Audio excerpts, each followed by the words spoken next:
Adani power project ಕಂಪನಿಯ Adani foundation ವತಿಯಿಂದ ಉಚ್ಚಿಲ ಮಾರುಕಟ್ಟೆಯ ಬಳಿ ತರಕಾರಿ ಮಾರುಕಟ್ಟೆ ನಿರ್ಮಿಸಿದ್ದು, ಗ್ರಾಮಕ್ಕೆ ಅಗತ್ಯ ಇರುವ ಮೀನು ಮಾರುಕಟ್ಟೆ ನಿರ್ಮಿಸದೆ ಗ್ರಾಮ ಪಂಚಾಯಿತಿಯ ತಪ್ಪು ನಿರ್ಣಯದಿಂದಾಗಿ ಅದಾನಿ ಫೌಂಡೇಶನ್ ಸಂಸ್ಥೆಯ 17 ಲಕ್ಷ ರೂಪಾಯಿ ಸಿಎಸ್ಆರ್ ಅನುದಾನವನ್ನು ಪೋಲು ಮಾಡಿದಂತಾಗಿದೆ ಎಂದು ಗ್ರಾಮಸ್ಥರು ಆರೋಪಿಸಿದ್ದಾರೆ. ಈಗ ನಿರ್ಮಿಸಲಾದ ಜಾಗದ ಪಕ್ಕದಲ್ಲಿ ವ್ಯವಸ್ಥಿತ ಮೀನು ಮಾರುಕಟ್ಟೆ ಅಸ್ತಿತ್ವದಲ್ಲಿತ್ತು. ಮೀನು ಮಾರಾಟಗಾರರು ಅಲ್ಲಿ ಮೀನು ಮಾರಾಟ ಮಾಡ್ತಾ ಇಲ್ಲ ಎಂದು ಆ ಮಾರುಕಟ್ಟೆಯನ್ನು ಖಾಸಗಿಯವರಿಗೆ ಗೋದಾಮ್ ನಿರ್ಮಿಸಲು ಬಾಡಿಗೆಗೆ ಕೊಡಲಾಗಿತ್ತು. ನಂತರದ ದಿನಗಳಲ್ಲಿ ಆ ಜಾಗವನ್ನು ಗ್ರಾಮ ಪಂಚಾಯತ್ ವಾಪಸ್ ಪಡೆದು ಅದರಲ್ಲಿ ತ್ಯಾಜ್ಯ ಸಂಸ್ಕರಣಾ ಘಟಕ ಮಾಡಲಾಗಿತ್ತು.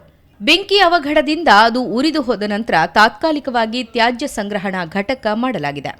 ಮೀನುಗಾರರು ಮೀನು ಮಾರುಕಟ್ಟೆಗಾಗಿ ಗ್ರಾಮ ಪಂಚಾಯತ್ನಲ್ಲಿ ಬೇಡಿಕೆ ಇಟ್ಟಾಗ ಗ್ರಾಮ ಪಂಚಾಯತ್ ಹೆದ್ದಾರಿಯ ಜಾಗದಲ್ಲಿ 3-4 ಲಕ್ಷ ರೂಪಾಯಿ ಖರ್ಚು ಮಾಡಿ ಮೀನು ಮಾರುಕಟ್ಟೆಯನ್ನ ಮಾಡಿತ್ತು.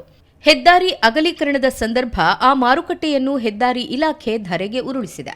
ಇದರಲ್ಲಿ ಗ್ರಾಮಸ್ಥರ ಹಣ ಪೋಲಾಗಿದ್ದು ಸುಳ್ಳಲ್ಲ. ಸಮರ್ಪಕ ಮೀನು ಮಾರುಕಟ್ಟೆ ಇಲ್ಲದೆ ಮೀನು ಮಾರಾಟಗಾರರು ರಸ್ತೆ ಪಕ್ಕ ಮೀನು ಮಾರಾಟ ಮಾಡೋದು ಅನಿವಾರ್ಯವಾಗಿದೆ. ಮೀನು ಮಾರುಕಟ್ಟೆಯ ಅವಶ್ಯಕತೆಯನ್ನು ಉಚ್ಚಿಲ ಬಡ ಗ್ರಾಮ ಪಂಚಾಯತ್ ಅಧ್ಯಕ್ಷ ಹಾಗೂ ಆಡಳಿತ ಮಂಡಳಿ ಮನಗಂಡಿದ್ರು ಮೀನು ಮಾರುಕಟ್ಟೆಗೆ ಬೇಡಿಕೆ ಇಡದೆ ತಮಗೆ ತರಕಾರಿ ಮಾರುಕಟ್ಟೆ ನಿರ್ಮಾಣ ಮಾಡುವಂತೆ ಅದಾನಿ ಕಂಪನಿಯಲ್ಲಿ ಮನವಿ ಮಾಡಿಕೊಂಡಿತ್ತು. ಅದಾನಿ ಫೌಂಡೇಶನ್ನವರು 17 ಲಕ್ಷ ರೂಪಾಯಿ ವೆಚ್ಚದಲ್ಲಿ ಮಾರುಕಟ್ಟೆ ನಿರ್ಮಿಸಿ ಕೆಲ ದಿನಗಳ ಹಿಂದೆ ಬಡ ಗ್ರಾಮ ಪಂಚಾಯತ್ಗೆ ಹಸ್ತಾಂತರಿಸಿದ್ದಾರೆ. ಅದಾನಿ ಫೌಂಡೇಶನ್ ತಮ್ಮ ಸಿಎಸ್ಆರ್ ಫಂಡ್ನಿಂದ ಮಾರುಕಟ್ಟೆ ನಿರ್ಮಾಣಕ್ಕೆ ಟೆಂಡರ್ ಕರೆದು ಮಾರುಕಟ್ಟೆ ನಿರ್ಮಿಸಿದ್ದು ಸಂತಸದ ವಿಷಯ.